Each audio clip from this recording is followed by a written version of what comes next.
இன்றைக்கி லெமன் சாதம் எப்படி செய்யறதுன்னு பார்க்கலாம். ஸோ லெமன் சாதம் செய்வதற்கு ஒரு லெமனை ரெண்டாக கட் பண்ணி அதில் இருக்க விதையெல்லாம் எடுத்து வச்சுருக்கேன். தாளிக்கிறதுக்கு கடலைப்பருப்பு, ஒரு வரமிளகா, முந்திரி பருப்பு, கருவேப்பிலை எடுத்து வச்சுருக்கேன். அடுத்து கடுகு உளுந்தம் பருப்பு, மஞ்சள் பொடி. ஓகே, இப்போ தாளிக்கலாம். அடுப்பை பற்ற வச்சுக்கலாம். அடுப்பு பற்ற வச்சு வடைச்சட்டி வச்சுட்டு வடைச்சட்டி சூடாகட்டும். சட்டி சூடாகிடுச்சு. எண்ணெய் ஊற்றிக்கலாம். நல்லெண்ணெய் ஊற்றினோம்னா சாதம் நல்லா டேஸ்ட்டாக வரும். எண்ணெய் சூடாகிடுச்சு. எண்ணெய் சூடாகினதும் கடுகு உளுந்தம் பருப்பு போட்டுக்கலாம். கடுகு உளுந்தம் பருப்பு பொரியுது. இப்போ கடலைப்பருப்பு போட்டுக்கலாம்.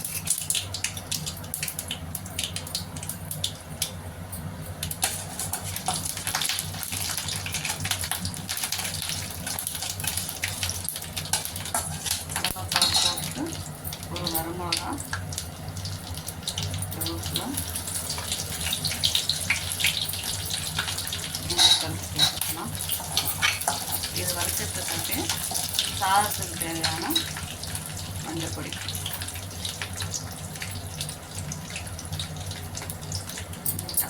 போட்டுக்கலாம். போட்டுட்டு நல்லா மிக்ஸ் பண்ணிக்கலாம். இந்த மாதிரி பபிள்ஸ் வரவும் லெமனாக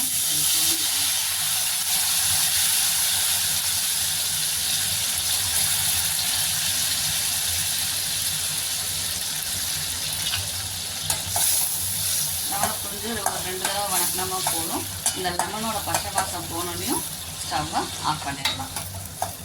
பண்ணிவிட்டு லெமனை இறக்கிட்டு ஆல்ரெடி சாதம் வந்து வடித்து வச்சுருக்கேன், ஒயிட் ரைஸு. ஸோ நமக்கு எவ்வளோ சாதம் வேணும் அவ்வளோ சாதம் ஆட் பண்ணிக்கலாம்.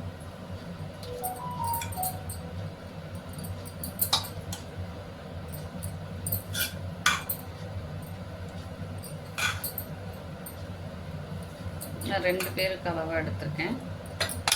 ஒரு லெமன், சின்ன லெமன், மீடியம் சைஸ் லெமன் போட்டதுனால 2 பேருக்கு அளவாக கலக்கலாம். சாதத்துக்கு தேவையான உப்பு, நான் உப்பு போடாத சாதம் தான் யூஸ் பண்ணுவேன், இப்போ ஆக்குவேன். அதனால் நான் இப்போ சேர்த்து உப்பு போட்டுக்கிறேன். போட்டு மிக்ஸ் பண்ணி விட்டுக்கலாம்.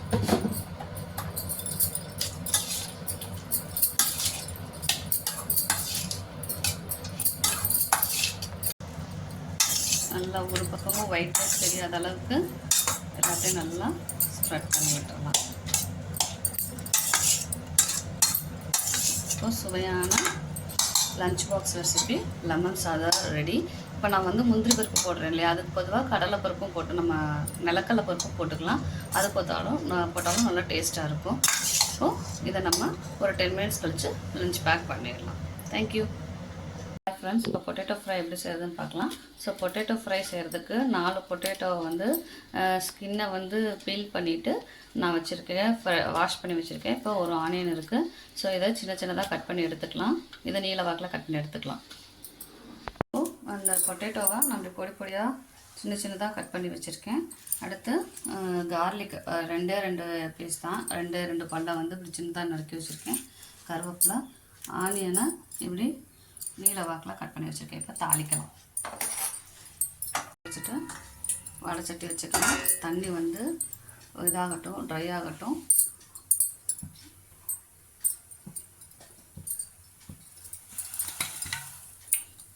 காஞ்சிச்சு. இப்போ எண்ணெய் ஊற்றிக்கலாம்.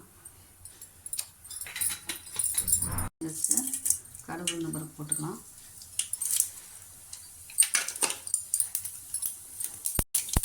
அந்த வெள்ளைப்பூட ஃபஸ்ட்டு போட்டுக்கலாம். போட்டுட்டு ஆனியன் போட்டுக்கலாம். ஆனியன் வந்து பதங்கட்டும். இந்த கண்ணாடி பதம் வந்தாலும் நம்ம பொட்டேட்டோவை ஆட் பண்ணிக்கலாம். கண்ணாடி பதம் வந்துருச்சு ஆனியனில். இப்போ நம்ம பொட்டேட்டோவை ஆட் பண்ணிக்கலாம். பொட்டேட்டோ ஆட் பண்ணிவிட்டு இப்போ இதில் உப்பு மட்டும் போட்டு ஒரு ½ பாயில் வரைக்கும் வேக விடலாம். பொட்டேட்டோவுக்கு தேவையான உப்பு ஆட் பண்ணிவிட்டு மிக்ஸ் பண்ணிவிட்டு மூடி போட்டு ஒரு 10 மினிட்ஸ் இந்த ஃபஸ்ட்டு பொட்டேட்டோ ஹாஃப் பாயில் வேகட்டும். அதுக்கப்புறம் நம்ம மசாலாலாம் கலந்துக்கலாம். வச்சுருவோம்.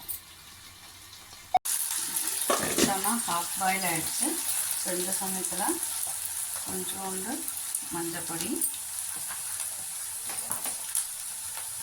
நான் என்ன பண்ண போகிறேன்னா காரத்துக்கு காஷ்மீரி சில்லி பவுடர் தான் போடுறேன். ஏன்னா குழந்தைங்களுக்கு இதுக்கு லஞ்ச் பாக்ஸ் ரெசிபினால குழந்தைங்களுக்கு வந்து காரம் கம்மியாக சேர்த்துருக்கேன்.